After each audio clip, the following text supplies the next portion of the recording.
राज्यसभा निर्वाचन को नहीं बढ़ुछि बीजेडी रो टेंशन। दुई विधायक निखोज थिबा नहीं चर्चा। नवीन निवास को आसुनाहांती नवकिशोर और चक्रमणि। दलीय हुईप अमान्य परे बढ़िला क्रॉस भोटिंग चर्चा। राज्यसभा निर्वाचन को नहीं घड़ी के घोड़ा छुटुछि। निज विधायकों को एकजुट रखिबा एबे विरोधी बीजेडी और कांग्रेस पाई काठिकर पाठ हेलाणी। गतकाली निजे नवीन पट्टनायक बीजेपी विरोध में घोड़ा बेपार अभियोग आनिथिले। निज विधायकों को पाखरे रखिबाकू नवीन एबे सबुदिन संध्यारे विधायक माननकू भेटुछंती। गतकाली नवीन निवास रे सबु विधायकों को मध्याह्न भोजन भी खुआइथिले।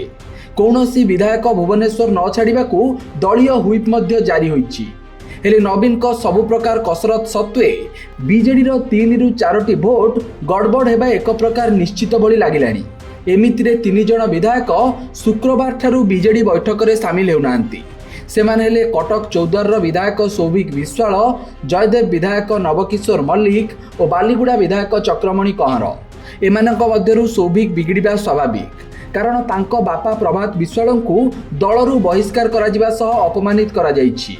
सौभिक को यही अपमान आघात देइछि बोली निजे प्रभात शनिवार गणमाध्यम को कहिसंती। तेणु सौभिक को बुझाइबा पई दलर किछि विधायक उद्यम करथिले मध्य सेथिरे सफल होई नांती।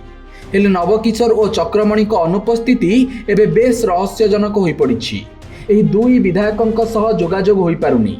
दुई विधायक कुआडे गले ताहा एबे बीजेडी पई मुंडबेथर कारण होइछि। एमानंक बाद आउ किछि विधायक भी संदेह घेରରେ रहिछंती। एमाने बैठक रे सामिल होउथिले भी सेमानंक भोट बीजेडी सपक्ष रे रहिबो बोली कोनोसी ग्यारंटी नाही। दलर सभापति और अन्य वरिष्ठ नेता माने मध्य ए संपर्क में जानी सारिलेनी।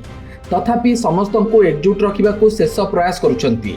एभली स्थिति रे आसंता काली भोट थिबा बेले भोट बेलकू नवीन को सह वास्तव में केते विधायक रहुछंती एबे ताहा देखिबाको बाकी रहिला।